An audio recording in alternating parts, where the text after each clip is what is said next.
Hey everybody, it's Darkslayer from DarkslayerTV, and welcome to some more StarCraft 2 action! Got another replay from Reddit. This time we're looking at master level players, and it was labeled really close game. So this should be pretty exciting, and once again we're on Star Station. I don't know what it is, but I'm getting a lot of replays from Star Station. But let's go ahead and introduce the players. Up here at the top left, as our Red Terran, we have TFAsc's Revangale. And down here at the bottom right, as our Blue Protoss, we have Patch. Now, with a name like that, someone might argue that this would be a Patch Protoss.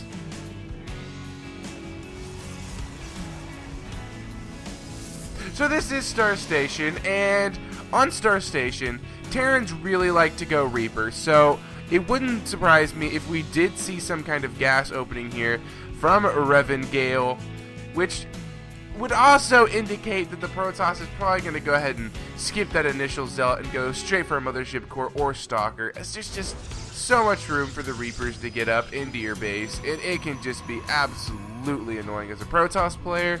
And I'm a bit biased as I do play Protoss, so I do know the pain of not having your Stalkers out in time. Oh, and by the way, please excuse me if I sound a little bit weird this cast, as my right ear is completely murked. I cannot hear out of it. I'm actually wearing a headset right now, and I can only hear out of my left ear. I don't know what's going on. Gonna have to make a doctor's appointment. Duly noted. But anyways, back to the game. We do have the gas here for Revangale, so we're going to have to see what this barracks decides to do.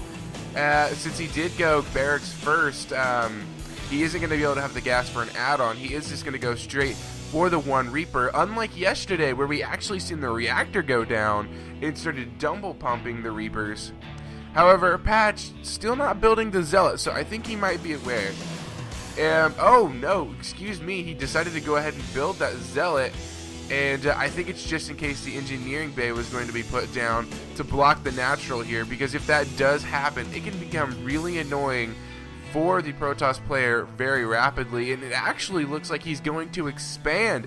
This is actually going to be really bad here for Patch. If he goes out ahead and drops this Nexus, it's going to be quite some time before he can actually afford that Stalker, and there you go, the Nexus is down. He does have the Mothership Core on the way, however, and it is chrono boosted, but as you can see, the Reaper is fastly on the way here, so we're going to have to see what kind of damage it can get done. And Mothership Core building awfully fast with the chrono boost on it. So it might not be able to get much damage done here. Let's see, the Reaper is in there. He's going for the first kill, and it does look like he will get one probe. But the Mothership Core is now moving in to engage and pulling two probes there. That was absolutely fantastic micro from the Protoss player. Losing one probe, sadly, but the Reaper's still at it. He might actually get this weekend probe. He does. Two probes go down, and he's going to be able to jump down here to the natural, see the expansion. No all-in is coming here for the Protoss, and Revangale doing great micro with this Reaper. Same goes for the Protoss player. And the factory is down here for Revangale and the expansion. So basically, now with the reactor here on this barracks, he's going to start double pumping those Marines like crazy. And it wouldn't surprise me if, since he's spending so much money into Marines, he'll use all that leftover gas with that reactor to go ahead and start building a bunch of Widow Mines. Because Widow Mines very effective in every matchup. Be able to plant them in the perfect positions. They go off, units go boom. It's very devastating and very annoying for the other races. Oh, the Reaper is getting in here, only pecking at the assimilator a few times, but does get out of there as the Stalker is in the correct position today, not out of position like yesterday where I was going absolutely crazy. Two more gateways going down, so we've got a 3-gate robo here for Patch. Pretty standard. He's going to pump out a few observers, build maybe 1 or 2 immortals, and go straight for that Colossus production.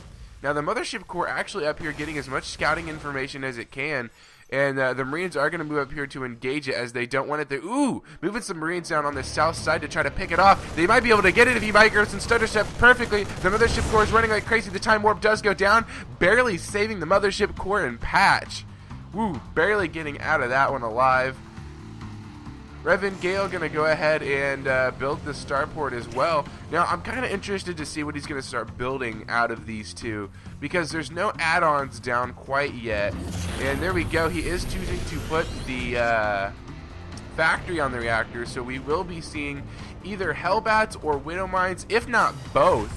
And also going to start making that medevac production. However, he was a tad bit supply blocked, and the choice was Hellbats. So we're going to be seeing some Hellbat drops on the field, so the Protoss player better be ready. However, he does have quite good positioning here with these Stalkers. Depending on when that medevac or where it comes in, those Stalkers might be able to just hold it off. Reaper's still there as well, gonna keep moving around, getting a little bit of scouting information. So, yep, he did opt to go ahead and get a couple observers, and the robotics bay is down. So after this observer, after this one or one more, we're probably going to see either a warp prism or gonna go ahead and get into that Colossus production.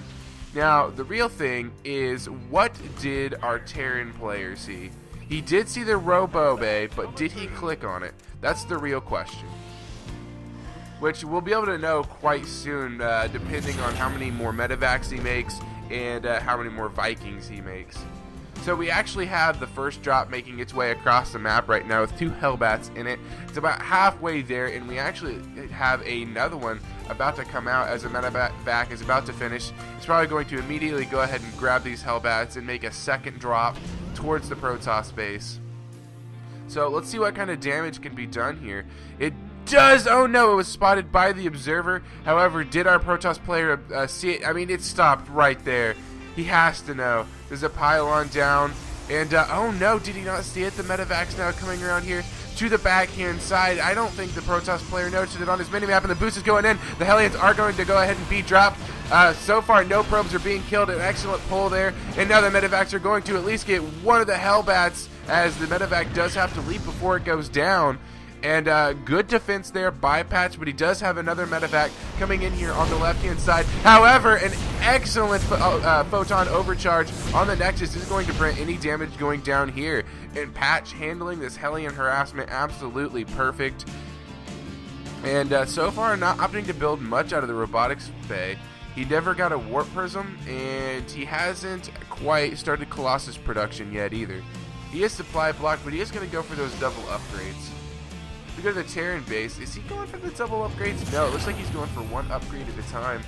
Actually, I take that back. I don't know where the other engineering bay is at. As production tab. Oh, it's right next to it. The production tab was like, yeah, he's getting both. And I was like, I'm not sure. But yeah, these Stalkers are in position. They're going to be able to keep these medevacs away pretty much permanently. This harassment was shut down perfect. And Patch with a bit of a supply lead. No! Almost getting the medevac right there. That would have been huge if Revangale would have lost that. However, luckily he did not. And a third base now for Revangale. So he's going to go ahead and pull ahead here in the expansion timings. However, Patch is going to drop his Nexus, but the command center's already finished. And there we go. The Colossus production has started here for Patch. However, with it being successfully scouted by Revangale, he's actually already got Vikings on the way. So this is not going to be the best tech choice here for Patch, but I mean, when you've already teched so heavily into Colossus, you can't just stop.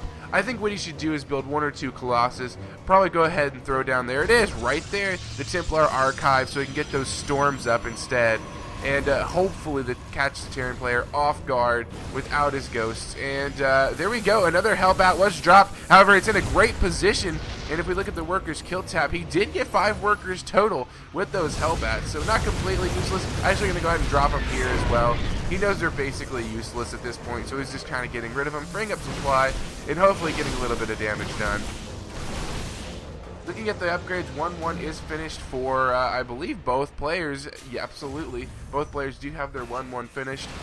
And it's going to go to a bit of a more defensive game from this point on, where both players don't really have any aggressive units on the map currently. No one's in a aggressive stance. There's no medevacs moving around. There's no warp prisms. So both these players are going to just sit back, max up, macro, and just absolutely go into a huge head-on-head war, which, by the way, PvT is probably the funnest match to have 200 battles on. And we're going to be seeing that, and a scan did go down. It's going over here on the army. So he is now aware of the High Templar. So does he opt to go ahead and grab that Ghost Academy and start that Ghost production? Or does he feel confident in his micro to dodge those storms? And this observer has been here the whole time. So as a Terran player, something you should always do is whenever you do see an observer, like, or you are like in your natural right here, like as a Protoss player, I can tell you I will always send an observer over here. So always go ahead and build one turret or just do a scan every once in a while. Until you're super grandmasters, unless you're going for a super tight timing, the occasional scan isn't going to hurt you too much. But it looks like Revangale is wanting to go ahead and get super aggressive here. He does have the supply advantage. However, the storms are pretty decent so far. The Hellbats are up front, and the Marauders as well taking most of the storm damage, which is exactly what he needs to have happen. However, some of his units currently aren't fighting, but the Concave is absolutely perfect here for the Terran player. But it looks like the Protoss player is going to be able to wrap this up, but the supplies are staying relatively close here. The Terran now trying to sprint home as fast as he can. Stalkers are going to blink forward and try to get as much damage done to the retreating reinforcements as he can, but it doesn't look like it's just quite enough. And it looks like Patch is wanting to go ahead and push across the map here. He smells the weakness. He knows he took out most of that Terran army, and he wants to go in for the kill. And here we go. Excellent barracks production is going to be able to hold off this attack, as there are no more Templar on the field. Those High Templar are what won him that battle back there, and if he still had them, Revangale would be in a much worse position than he is now. However, both players are going to go ahead and return back to their bases, get a few more units, see who wants to be the next aggressor, and Ghost production has started here for our Terran player. Which barracks? This one right here. Our little ghosty ghost making his way onto the battlefield to get those EMPs off, try to prevent those storms from going down, neutralize the sentries, neutralize Guardian Shield. Ghost, very good unit. And now we have a PF going up here at the top right from our Terran player in sort of a ninja position. I mean, because it's going to be easier to defend a base right here or possibly right here, just because it's closer to your main base. So if a drop was to happen right here and an attack happening up here, you would be able to defend both at the same time. Well, relatively easier at the same time. It's still challenging. So the Protoss player does have the watchtower, so if he's in the correct position when the army arrives, he should be able to know that it's on its way. However, Patch is really close to being maxed out right now.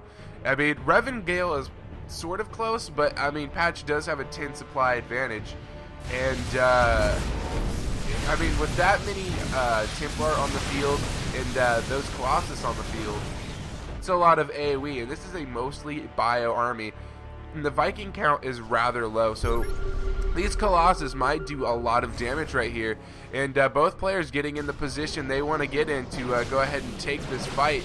Stalkers are going to go ahead and chase down this army as much as possible. And, oh god, I'm yawning. Oh god, that's never happened in a cast before. Regardless, the Terran army is fleeing now, and the Stalkers are doing the best they can to get as many pop shots off as they can. However, part of the Protoss army was on the right. Revangale caught it and is now going to go ahead and take those units out. And here comes the major engagement. An EMP did go off, didn't strike too many though. All the High Templar, all the High Templar were just hit. Only one High Templar has energy, and it didn't actually get the storm off. It is now dead. The Colossus are on the right side with the stem forward. Both Colossus are probably going to go down right here. This is terrible for the Patch player. The EMPs were perfect. He was caught out of position. All the Colossus are dead. The Patch Protoss is in a very difficult situation right now, as the Terran army is going to sprint forward here. Time Warp trying to prevent this as much as he can. Patch saying that he doesn't necessarily like Revangale, and Revangale taking that game. My name has been Darkslayer, and I'm signing out.